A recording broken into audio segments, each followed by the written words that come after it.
ഇന്നത്തെ റെസിപ്പി അത്യാവശ്യം നല്ല ഹെവി മസാലയൊക്കെ ആയിട്ടുള്ള ഒരു ചിക്കൻ്റെ റെസിപ്പിയാണ്. ചിക്കന് പകരം ബീഫും ഉപയോഗിക്കാവുന്നതാണ് കേട്ടോ. ഇതുപോലെ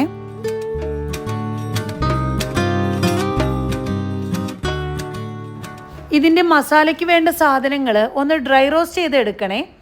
അതിനുവേണ്ടി ഉലുവ, കുരുമുളക്, വറ്റൽമുളക്, ചെറിയ ജീരകം, പെരിഞ്ജീരകം ഇവയെല്ലാം ഒന്ന് ഡ്രൈ റോസ്റ്റ് ചെയ്തെടുക്കണം ലോ ഫ്ലെയിമിലിട്ട്. ഇനി മല്ലി, ഹോൾ മല്ലി ഉണ്ടെങ്കിൽ അതിട്ട് കൊടുക്കാം, അല്ല എങ്കിൽ മല്ലിപ്പൊടി ഇട്ടൊന്ന് ചൂടാക്കിയെടുക്കാം. ഇനി ഇവയെല്ലാം ചൂടാറിയതിന് ശേഷം മിക്സിയുടെ ജാറിലേക്ക് ഇട്ട് കൊടുക്കാം. കൂടെ തന്നെ ഇഞ്ചി വെളുത്തുള്ളി പേസ്റ്റോ അല്ലെങ്കിൽ ഇഞ്ചി വെളുത്തുള്ളി മുഴുവനായും ഇട്ട് കൊടുക്കാം. അതിനുശേഷം ഇതിലേക്ക് കുറച്ച് വാളൻപുളി പിഴിഞ്ഞ വെള്ളം കൂടി ചേർത്ത് കൊടുക്കാം. ഇനി ഇതിലേക്ക് വേണ്ടത് തൈര് അല്ലെങ്കിൽ മോര് ഏതാണോ കയ്യിലുള്ളത് അത് ചേർത്ത് കൊടുക്കാം.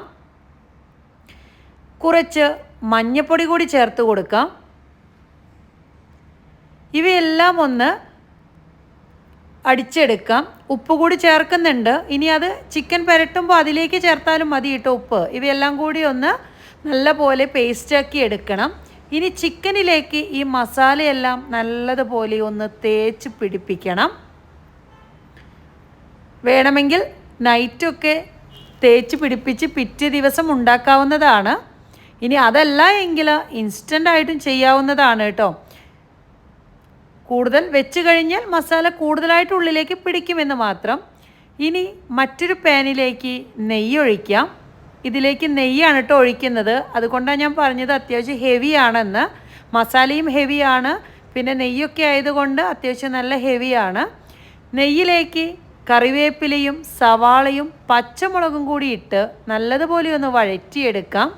ഉപ്പ് ആവശ്യമുണ്ടെങ്കിൽ അതുകൂടി ചേർക്കാവുന്നതാണ്. അത്യാവശ്യം ഉപ്പ് മസാലയിൽ ചേർത്തിട്ടുണ്ട്. ഇനി ഇവയെല്ലാം വഴറ്റിയതിന് ശേഷം ഇതിലേക്ക് മസാല തേച്ച് വെച്ചിരിക്കുന്ന ഈ ഒരു ചിക്കന് കൂടി ഇതിലേക്ക് ചേർത്ത് കൊടുക്കുന്നുണ്ട്. മസാലയൊക്കെ നല്ല പോലെ ഇതിലേക്ക് പിടിച്ചിട്ടുണ്ട്. ഇനി ഇവയെല്ലാം കൂടി നല്ലതുപോലെ ഒന്ന് മിക്സ് ചെയ്തെടുക്കാം. ഞാനിതിലേക്ക് കുറച്ച് ഗരം മസാലപ്പൊടി കൂടി ചേർത്തിട്ടുണ്ട്.